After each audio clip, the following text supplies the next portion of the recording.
जय हिंद मेरे प्यारे दोस्तों, हमारे इस चैनल नेक्स्ट टाइम आपका स्वागत है। देखिए, पंजाब नेशनल बैंक के अंतर्गत पे 1025 पोस्टों के लिए यहाँ पर नोटिफिकेशन अपडेट किया गया 7 फरवरी 2024 को। जो भी आपका फॉर्म फिल करने का इंपॉर्टेंट इन्फॉर्मेशन होगा सॉल्ड रूप से इस वीडियो के अंतर्गत पर आपके लिए प्रोवाइड करने की हम यहाँ पर कोशिश करेंगे। इससे पहले हम आगे बढ़ें, यदि आपके द्वारा हमारे इस चैनल नेक्स्ट टाइम को सब्सक्राइब नहीं किया तो सब्सक्राइब कीजिए तथा बेल आइकन को प्रेस कीजिएगा, ताकि जो भी कंटेंट हो, जो भी इन्फॉर्मेशन हमारे द्वारा आपके लिए प्रोवाइड किया जाता है तो उसका नोटिफिकेशन आपके पास समय पर उपलब्ध हो जाएगा। देखिए, यहाँ पर opening date for online registration की बात करेंगे 7 फरवरी 2024 है। क्लोजिंग डेट की बात करेंगे 25 फरवरी 2024 लास्ट डेट है। Tentative date of online test की बात करेंगे तो मार्च अप्रैल 2024 में इसका एग्जाम हो जाएगा। देखिए, किस किस कैटेगरी के अंतर्गत पे वैकेंसी अपडेट है। सबसे पहले बात करेंगे ऑफिसर क्रेडिट के लिए 1000 पोस्ट है, और मैनेजर फॉरेक्स के लिए 15 पोस्ट है, और मैनेजर साइबर सिक्योरिटी के लिए 5 पोस्ट है, और सीनियर मैनेजर साइबर सिक्योरिटी के अंतर्गत पे 5 पोस्ट यहाँ पर बटी हुई है। अगर कैटेगरी वाइज वैकेंसी की बात करेंगे 1025 में से शेड्यूल कास्ट में 155 पोस्ट है, शेड्यूल ट्राइब के अंतर्गत पे 80 पोस्ट है, ओबीसी के अंतर्गत पे 276 पोस्ट है, ईडब्ल्यूएस के अंतर्गत पे 101 पोस्ट है, और अनरिजर्व के अंतर्गत पे 413 पोस्ट होगी, और पीडब्ल्यूवीडीवीएस के अंतर्गत पे ओसी में 12 पोस्ट है, एचआई के अंतर्गत पे 13 पोस्ट है, और वीआई के अंतर्गत पे 10 पोस्ट है, और आईडी के अंतर्गत पे 13 पोस्ट होगी। और कैटेगरी देख लीजिएगा, इनका फुल फॉर्म क्या चीज़ होता है, ठीक है। फिर उसके बाद में यहाँ पे इंपॉर्टेंट एलिजिबिलिटी बेस आ जाता है, नेशनलिटी और सिटीजनशिप बेस के अंतर्गत तो आप देख लीजिएगा। और उसके बाद में सबसे पहले ऑफिसर क्रेडिट के लिए बात करेंगे तो मिनिमम एज लिमिट 21 और मैक्सिमम 28 होना चाहिए। मैंडेटरी क्वालिफिकेशन की बात करेंगे तो chartered accountant from institute of chartered accountant of India के अंतर्गत पे, और उसके साथ में cost management accountants CMA ICWA from institute of cost accountants of India, और उसके साथ में चार्टर्ड फाइनेंशियल्स एनालिटिकल बेस के अंदर एनालिस्ट जिसको कहा जाता है CFA फ्रॉम CFA इंस्टीट्यूट हो गया USA से, और उसके बाद में USA जिसको बेस है, ठीक है। और उसके बाद में और हो गया फुल टाइम MBA और post graduate diploma in management और equivalent with specialisations in finance from any institute college university recognised approved by government bodies AICTE UGC with minimum 60% marks और इक्विवेलेंट ग्रेड के साथ में। और उसके बाद में यहाँ पे है सर्टिफिकेट बेस के अंतर्गत पे कुछ नहीं कहा गया है, और जैसे कि यहाँ पर क्या कहा गया, और देखेंगे क्या चीज़ है, पोस्ट एजुकेशन से क्वालिफिकेशन से वर्क एक्सपीरियंस है, मतलब आपका वर्क एक्सपीरियंस क्या है, मैंडेटरी नील है इसके अंतर्गत पे। डिजरेबल की बात करेंगे तो वर्क एक्सपीरियंस इन बैंक आपके पास में होना चाहिए, ठीक है। उसके बाद में है मैनेजर फॉरेक्स के लिए मिनिमम एज लिमिट 25 और मैक्सिमम 35 है। मैंडेटरी अगर क्वालिफिकेशन की बात करेंगे फुल टाइम MBA और post graduate diploma in management और equivalents with specialisations in finance और इंटरनेशनल से बिजनेस फ्रॉम एनी इंस्टीट्यूट और college university recognised approved by government bodies AICTE UGC with minimum 60% marks और equivalent grade के साथ में। Mandatory नील है। डिजरेबल की बात करेंगे तो certificate course in forex conducted by FEDAI और IIBF ऑब्लिक हो गया NIBM और any others reputed institute will be prepared. Mandatory अगर इसी के अंतर्गत पे एक्सपीरियंस बेस के अंतर्गत पे मैंडेटरी है minimum 2 years experience as any officer base के अंतर्गत पे इन द रिलेटेड फील्ड में। और डिजरेबल की बात करेंगे तो फॉरेक्स से रिलेटेड एक्सपीरियंस इन बैंक। फिर उसके बाद में है मैनेजर साइबर सिक्योरिटी के लिए मिनिमम एज लिमिट 25 और मैक्सिमम 35 होनी चाहिए। मैंडेटरी की बात करेंगे तो full time degree in BTech in computer science information technology electronics and communications engineering और full time MCA from any institute college university recognised approved by government bodies AICTE UGC with minimum 60% marks और equivalent grade के साथ में। Mandatory की बात करेंगे तो at least one of the following certificates आपके पास में होना चाहिए, जिसे यहाँ पर लिखा गया है सिस्को सर्टिफाइड नेटवर्क एसोसिएट्स के अंतर्गत पर आप पढ़ लीजिएगा। मैं शॉर्ट में प्रोवाइड कर देता हूँ। फर्स्ट नंबर का CCNA और सेकंड नंबर का है CCNA सिक्योरिटी में, थर्ड नंबर का है CCSE बेस में, और फोर्थ नंबर की बात करेंगे तो PCNSE। इसका फुल फॉर्म देख लेना, यहाँ पर लिखा है, ठीक है।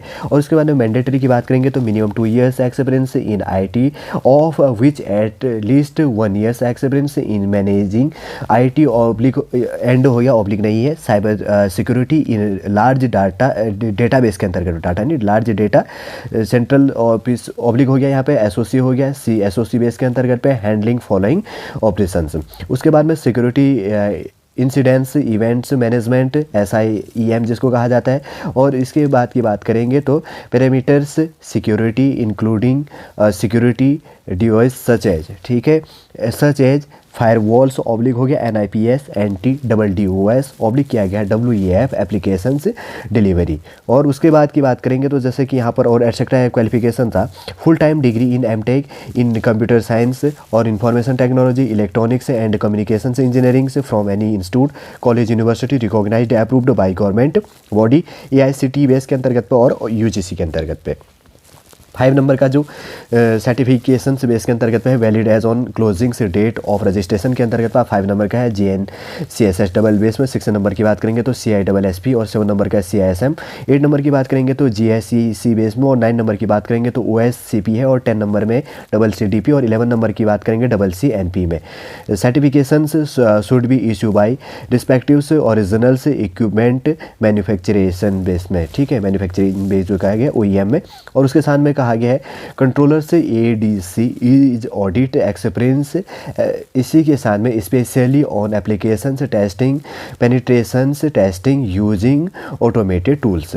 और उसके बाद में यहाँ पे है सीनियर मैनेजर से साइबर सिक्योरिटी के लिए मिनिमम एज लिमिट 27 और मैक्सिमम 38 मैंडेटरी है। Full time degree in BTech in computer science information technology electronics and communications engineering और full time MCA from any institute college university recognised approved by government bodies AICTE UGC with minimum 60% marks of और equivalent grade के अंतर्गत पे। Desirable की बात करेंगे तो full time degree in MTech in computer science information technology electronics and क्या कहा गया communication engineering from any institute college university recognised approved by government bodies AICTE uses.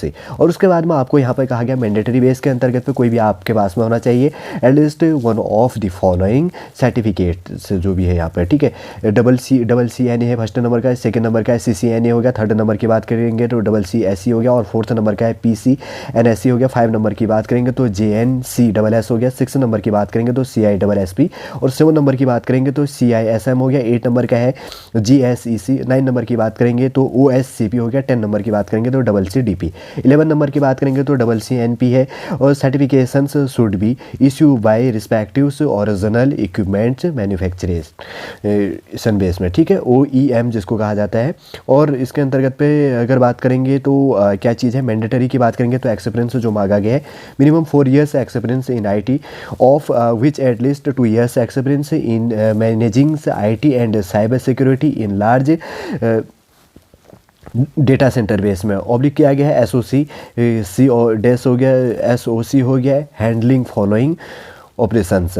उसके बाद में security incidents event management SIEM जिसको कहा जाता है parameters security including security device such as firewalls NIPS NTDDoS WEF application delivery controllers ADC जिसको कहा जाता है network detections and response threat huntings is कहा गया ऑडिट इज होगा, ठीक है ना, ISCI जो भी है IS जो भी है इसके अंतर्गत पे। और audit experience specially on applications testings penetrations testings using automated tools के अंतर्गत पे। ये चीज़ भी आप समझ गए होंगे, ठीक है, इंपॉर्टेंट क्वालिफिकेशन समझ दी। और इसके बाद में सर्टिफिकेट बेस के अंतर्गत आप समझ गए होंगे। फिर उसके बाद में जॉब रोल और एंड स्किल बेस के अंतर्गत पे यहाँ पे दिए गए जॉब रोल क्या है और स्किल क्या आप देख लीजिएगा। जो भी वैकेंसी बेस अपडेट हुआ है बहुत सारा, नहीं तो बहुत सारा लेंदी हो जाएगा। एज रिलैक्सेशन मतलब छूट दी जाएगी अपर एज लिमिट के अंतर्गत पे। Schedule caste schedule tribe 5 years हो गया। अदर बैकवर्ड क्लास के अंतर्गत पे 3 years बेस के अंतर्गत पे। Person with benchmark disability base के अंतर्गत पे 10 years का दिया जाएगा। एक्स सर्विसमैन और कमीशनड ऑफिसर जो बेस के अंतर्गत पे including emergency commissioned etcetera officer base के अंतर्गत पे शॉर्ट सर्विस एटसेट्रा जो भी इसके अंतर्गत पर रिलेट होते हैं इनके लिए और एटसेट्रा जो भी यहाँ पर है 5 years का दिया जाएगा। पर्सन अफेक्टेड बाई द 1984 रियोट्स के अंतर्गत पे 5 years का आपको एज लिमिट पर छूट दी जानी है।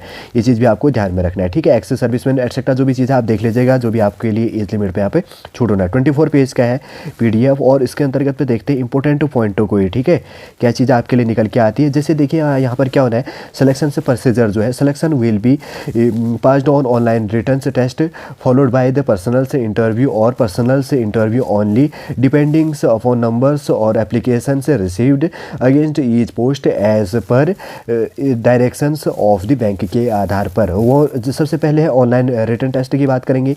पार्ट फर्स्ट के अंतर्गत पर रीजनिंग इंग्लिश लैंग्वेज और क्वांटिटिव एप्टीट्यूड का है, जिसके अंतर्गत रीजनिंग के 25 क्वेश्चन 25 मार्क्स का, इंग्लिश लैंग्वेज 25 क्वेश्चन 25 मार्क्स और क्वांटिटिव एप्टीट्यूड 50 क्वेश्चन 50 मार्क्स का।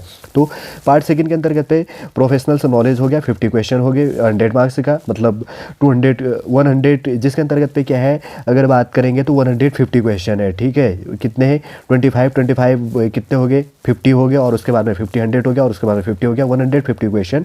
और उसके बाद की बात करेंगे तो कितने मार्क्स का इसके अंतर्गत पे इंक्लूड हो जा रहा है, टोटल आप देख रहे होंगे 200 मार्क्स का 120 मिनट के अंतर्गत पे, ठीक। फिर उसके बाद में इसके अंतर्गत पे 200 नंबर का पेपर है, 150 क्वेश्चन हो गए और 120 मिनट मतलब 2 घंटे का आपको टाइम दिया जाएगा पेपर सॉल्व करने के लिए, कोई कन्फ्यूजन नहीं। फिर उसके बाद में देखेंगे यहाँ पर एग्जाम सेंटर की बात करेंगे, आपका जो भी है आंध्र प्रदेश बेस के अंतर्गत पे, आसाम है, बिहार के अंतर्गत पे, छत्तीसगढ़, दिल्ली, गुजरात, हरियाणा, और उसके बाद में हिमाचल प्रदेश, जम्मू कश्मीर, झारखंड, कर्नाटका, केरला, मध्य प्रदेश, महाराष्ट्र, मणिपुर, उड़ीसा और पंजाब, राजस्थान, तमिलनाडु, तेलंगाना, त्रिपुरा और उत्तर प्रदेश, उत्तराखंड, वेस्ट बंगाल। और उत्तराखंड के अंतर्गत पे अगर आप उत्तराखंड के खास तौर पे तो देहरादून, हल्द्वानी और रुड़की है, और देहरादून हो गया, फिर उसके बाद में हल्द्वानी है नैनीताल जिले के अंतर्गत पे, रुड़की है हरिद्वार जिले के अंतर्गत पे, ठीक है। और West Bengal last exam centre जो आपका नियरेस्ट है सिटी, उसके अंतर्गत पे जहाँ पर भी आप हैं तो आप फॉर्म फिल कर सकते हैं, देख लीजिएगा। फॉर्म फिल करते टाइम पे पूरा इन्फॉर्मेशन वहाँ पे निकल के आ जाता है, कोई यहाँ पर अभी बताने की आवश्यकता नहीं है। अगर आपको फॉर्म फिल करना है तो www.PNB हो गया, Punjab national bank, INDI India.in के अंतर्गत पे जाके आप फॉर्म फिल कर सकते हैं। ये चीज़ भी आपको ध्यान में रखना है। फॉर्म फीस की बात करेंगे, schedule caste schedule tribe PWBD base के अंतर्गत पे 50 रुपये फॉर्म फीस है, और GST इंक्लूड करके 18% 59 टोटल हो जाता है। अदर कैटेगरीज कैंडिडेट्स के लिए 1000 प्लस GST इंक्लूड करके 1180 रुपये यहाँ पर फॉर्म फीस हो जाता है टोटल, ठीक है। हाउ टू अप्लाई की बात करेंगे तो कैसे आपको अप्लाई करना है, candidates can only apply online from 7 फरवरी 2024 से लेकर 25 फरवरी 2024 तक फॉर्म फिल कर सकते हैं, ठीक है। उसके बाद में वैसे तो जो चीज़ है क्या चीज़ करनी है, क्या इंपॉर्टेंट है, वो चीज़ तो हमने यहाँ पर प्रोवाइड कर दिया, सॉलिड रूप से समझ गए होंगे, कोई इतना इंपॉर्टेंट है नहीं आगे जानने के लिए। देखिए पंजाब नेशनल बैंक के अंतर्गत पे जो 1025 पोस्टों के लिए यहाँ पर वैकेंसी अपडेट किया गया है 7 फरवरी 2024 को। फॉर्म फिल करने के लिए जो भी आपके लिए इंपॉर्टेंट इन्फॉर्मेशन था सॉलिड रूप से इस वीडियो के अंतर्गत आपके लिए प्रोवाइड करने की कोशिश की गई है। उम्मीद करूँगा दोस्तों सॉलिड रूप से पूरा इन्फॉर्मेशन आप समझ गए होंगे। यदि आज का इन्फॉर्मेशन आपको अच्छा लगे लाइक कीजिएगा, कमेंट कीजिए और हमारी इस चैनल नेक्स्ट टाइम को सब्सक्राइब कीजिए। वापस हम नेक्स्ट क्लास के अंतर्गत आपसे मिलेंगे। जय हिंद, जय भारत।